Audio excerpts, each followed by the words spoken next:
एक समद्विबाहु त्रिभुज की प्रत्येक बराबर भुजा ए है तथा तीसरी भुजा बी है, तो सिद्ध करें कि क्षेत्रफल बराबर होगा b/4 रूट में 4a² माइनस b²। यहाँ पे एक समद्विबाहु त्रिभुज दिया गया है, हमने अपनी तरफ से इसका नाम रख लिया है ABC। यह एक समद्विबाहु त्रिभुज है जिसमें भुजा AB और AC बराबर है, इसकी लंबाई a है।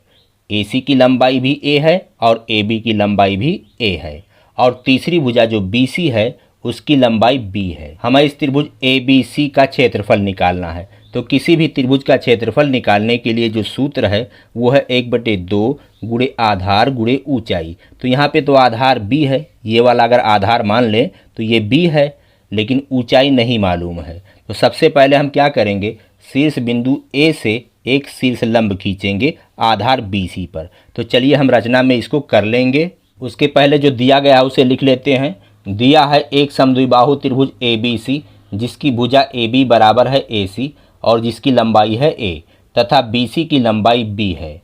सिद्ध करना है त्रिभुज ABC का क्षेत्रफल बराबर b/4 रूट में 4a² माइनस b²। अब आइए यहाँ पे हम रचना कर लेते हैं। शीर्ष A से BC पर शीर्ष लंब खींच लेते हैं। यहाँ पे रचना कर लिया गया है। समद्विबाहु त्रिभुज ABC में शीर्ष A से BC पर एक शीर्ष लंब AD खींचा गया है। अब किसी समद्विबाहु त्रिभुज में ये दो भुजा तो बराबर है और ये वाली भुजा बराबर नहीं है, जिसे हम कहेंगे असमान भुजा, अनइक्वल भुजा। और अनइक्वल भुजा पर जो डाला गया शीर्ष लंब होता है वो अनइक्वल भुजा को दो बराबर हिस्सों में बांटता है। तो इस प्रकार जो BD है वो CD के बराबर होगा। ये BD की लंबाई CD की लंबाई के बराबर होगा और पूरे का आधा होगा। तो ये वाली दूरी हो जाएगी b/2 और ये वाली दूरी भी b/2 हो जाएगी। अब चलिए हम यहाँ पे लिख लेते हैं। रचना पहले लिखेंगे, शीर्ष A से AD लंब BC खींचा। अब चलिए यहाँ पे लिखेंगे, उत्पत्ति हेडिंग डालेंगे।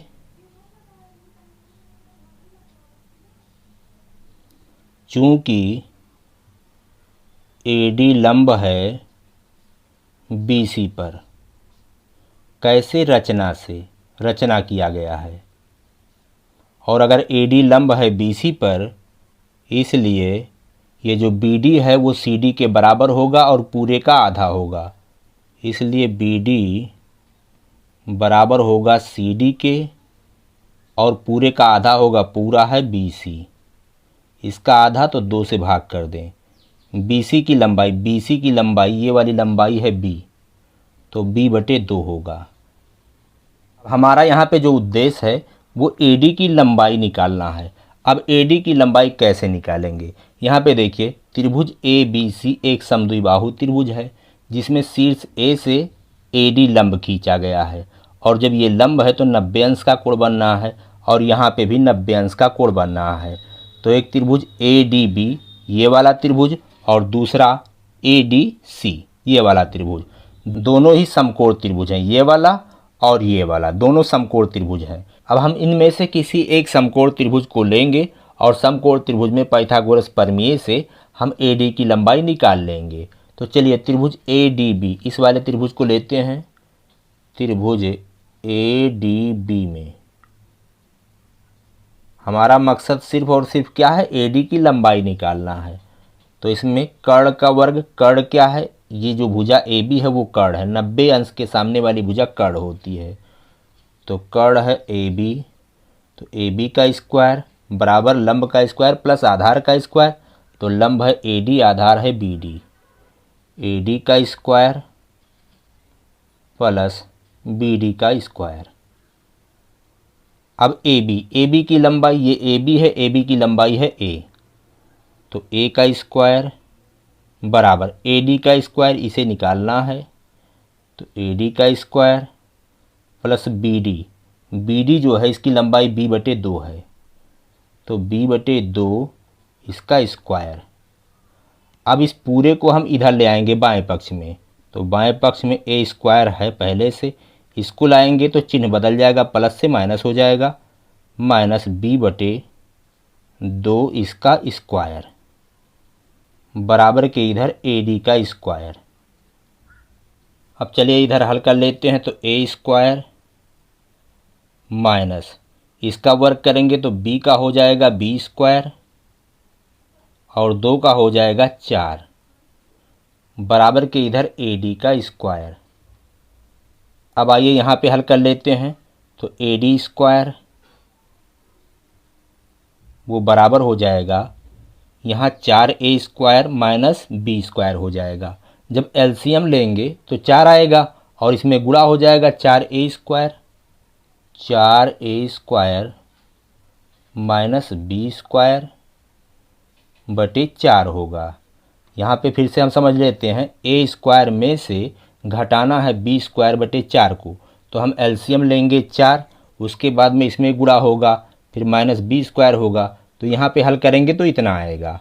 अब हमें तो AD स्क्वायर की लंबाई नहीं निकालनी थी, AD की लंबाई निकालनी थी, और जबकि यहाँ AD स्क्वायर बराबर इतना आया है, तो क्या करेंगे, AD की लंबाई निकालने के लिए हम बाएं पक्ष में वर्गमूल ले लेंगे, तो दाएं पक्ष में भी वर्गमूल लेना पड़ेगा।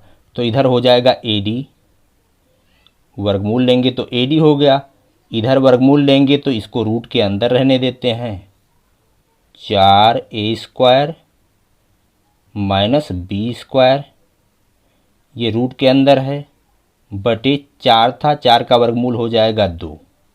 तो AD की लंबाई आ गई इतना, रूट के अंदर 4A square minus B square बटे 2। अब चलिए हम इस त्रिभुज का क्षेत्रफल निकालते हैं।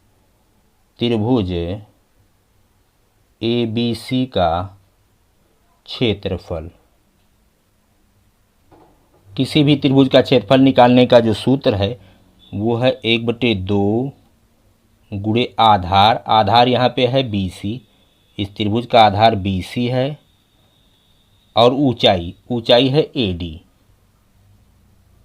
किसी भी त्रिभुज का जो क्षेत्रफल निकालने का सूत्र है वो है 1/2 गुणे आधार गुणे ऊंचाई। 1/2 आधार BC, BC की लंबाई मालूम है B है, गुणे AD, AD की लंबाई हमने यहाँ पे निकाल ली है। इसीलिए हम कह रहे थे हमारा जो मेन मकसद है वो AD की लंबाई निकालना है। AD की लंबाई हमने निकाल ली, अब यहाँ पे रख देंगे। तो AD की लंबाई है √4A square minus B square बटे 2। अब यहाँ पे हल करेंगे तो ऊपर 1 है, B है और रूट में इतना है, तो हो जाएगा ऊपर B रूट के अंदर 4A square minus B square बटे 4। 2 का गुणा 2 में होगा तो 4 हो जाएगा।